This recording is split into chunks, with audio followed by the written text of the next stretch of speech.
میں cousin marriage کے خلاف تھا تو میری بیوی کزنز کے ہی خلاف تھی، پھر بھی ہماری شادی ہو گئی۔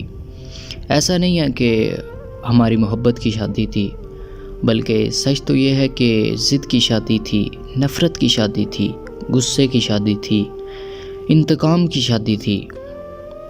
بچپن سارا لڑتے ہوئے گزرا تھا، اسے میں پسند نہیں تھا اور مجھے وہ کبھی ایک آنکھ نہیں پائی تھی، مگر گھر والوں نے ہمارے گھر چھوڑ کا فیصلہ کر لیا تو پھر نہ میرے گھر چھوڑنے کی دھمکی کام آئی اور نہ ہی اس کے زہر خانے کے ڈرامے نے کوئی کام کیا۔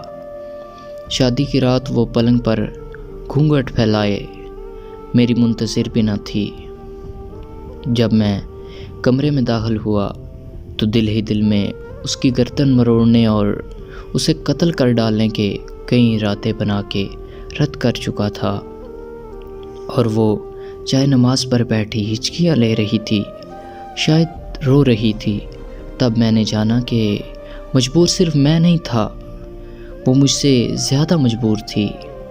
زندگی میں پہلی بار اس کے آنسوؤں نے میرا دل زخمی کیا۔ وہ اپنا گھر، اپنے ماں باپ، بہن بھائی اور دوست سب چھوڑ کر میرے لیے آئی تھی، اور میں اس کو ضد بنائے بیٹھا تھا۔ مجھے اس کو جھکانے کا شوق تھا، اور اس کو روتے دیکھ کر میرے سینے میں جو درد جاگا، میں نے سوچا اگر یہ واقعی جھک گئی تو کیا مجھے خوشی ہوگی۔ دل سے آواز آئی کہ مجھے پھر نہ کہنا دھڑکنے کے لیے۔ میں فوراً کمرے سے باہر نکل گیا۔ جب 10 منٹ بعد میں چائے کی 2 پیالیاں لیے کمرے میں داخل ہو رہا تھا تو وہ آنسو صاف کرتے ہوئے چائے نماز سمیٹ رہی تھی۔ میں نے اس کے ہاتھ سے چائے نماز لے کر تپائی پر رکھی اور چائے کی پیالی اس کے ہاتھ میں تھما دی۔ اس کے چہرے کی حیرت مجھے لطف دینے لگی تھی۔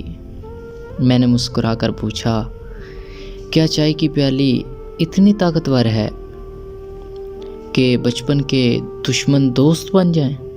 وہ ایک دم کھلکھلا اٹھی، جس سے مجھے اندازہ ہو گیا کہ ایک چائے کی پیالی برسوں کی دشمنی کو دوستی میں تبدیل کر سکتی ہے۔ اور پھر پتہ ہی نہ چلا کہ کب ہم 2 لڑاکا کزنز ایک دوسرے سے محبت کرنے لگے۔ شاید یہ نکاح کا اثر تھا، اس لیے ہمارے اسلام میں نکاح کا حکم دیا گیا ہے، کیونکہ نکاح ہی واحد طاقت ہے جو 2 نامحرموں کے درمیان محبت کو ایسے پیدا کرتا ہے جیسے وہ دونوں ایک دوسرے کے لیے بنے ہوں،